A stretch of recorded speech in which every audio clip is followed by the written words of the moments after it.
La montagne invisible. Dans une maison pleine de rires et de chaleur vivait un petit garçon de 7 ans nommé Tom. Ses cheveux bruns indisciplinés et ses grands yeux curieux faisaient de lui un explorateur en herbe, toujours prêt à découvrir le monde qui l'entourait. Tom adorait passer du temps avec ses parents, surtout lors des soirées jeux de société ou des promenades dans le parc.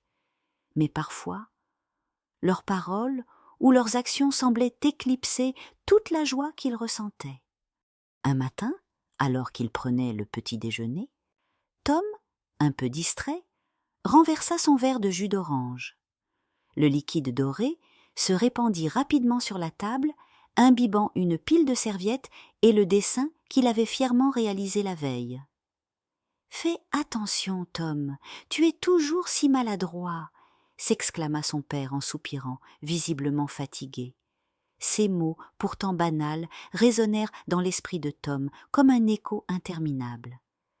À partir de ce moment, il se mit à imaginer une immense montagne invisible. Cette montagne, pensait-il, était faite de toutes ses maladresses et erreurs. Chaque petite bévue ajoutait une pierre, et la montagne semblait devenir de plus en plus infranchissable. Tom décida qu'il devait être parfait pour que cette montagne cesse de grandir. Il faisait de son mieux pour être attentif à tout, mais les erreurs semblaient inévitables. Une assiette échappée, un jouet oublié dans le salon, ou un devoir rendu avec une faute. Chaque fois, il se répétait « Encore une pierre pour ma montagne ». Avec le temps, Tom devint plus silencieux. Ses rires se firent rares et il évitait de poser des questions, de peur de dire quelque chose de travers. Ses parents remarquèrent son changement, mais ils étaient souvent pris par leurs propres soucis et ne comprenaient pas ce qui se passait dans la tête de leur petit garçon. Une nuit, alors qu'il était dans son lit, Tom sentit une lourde tristesse l'envahir. Des larmes silencieuses roulèrent sur ses joues, tandis qu'il fixait le plafond, imaginant sa montagne, immense et imposante, se dresser devant lui. C'était comme si elle le défiait. Ce soir-là, sa maman entra dans sa chambre pour le border. Elle s'assit au bord de son lit et remarqua ses yeux rougis. « Mon chéri, qu'est-ce qui ne va pas ?» demanda-t-elle doucement. Tom hésita. Devait-il parler de cette montagne ? Peut-être qu'elle ne comprendrait pas. Mais, en voyant le regard aimant de sa maman, il se sentit assez en confiance pour partager son secret. « J'ai une montagne, maman. Une montagne que je dois grimper tout seul. Elle est faite de toutes mes maladresses et de mes erreurs. Chaque fois que je fais quelque chose de travers, elle devient plus grande et je n'arrive pas à la réduire. » Sa maman resta silencieuse un instant, touchée par la profondeur des paroles de son fils. Elle comprit alors à quel point certains mots ou gestes qu'elle et son mari considéraient comme anodins avaient pu peser lourd sur les épaules de Tom. Le lendemain matin, ses parents discutèrent longuement.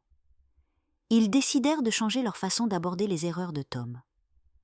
Ensemble, ils eurent une idée.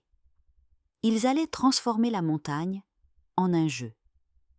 Lors du petit déjeuner, ils expliquèrent leur plan à Tom. « Nous avons réfléchi à ta montagne, Tom, » dit son papa. « Et si nous trouvions une façon de la rendre plus petite ensemble ?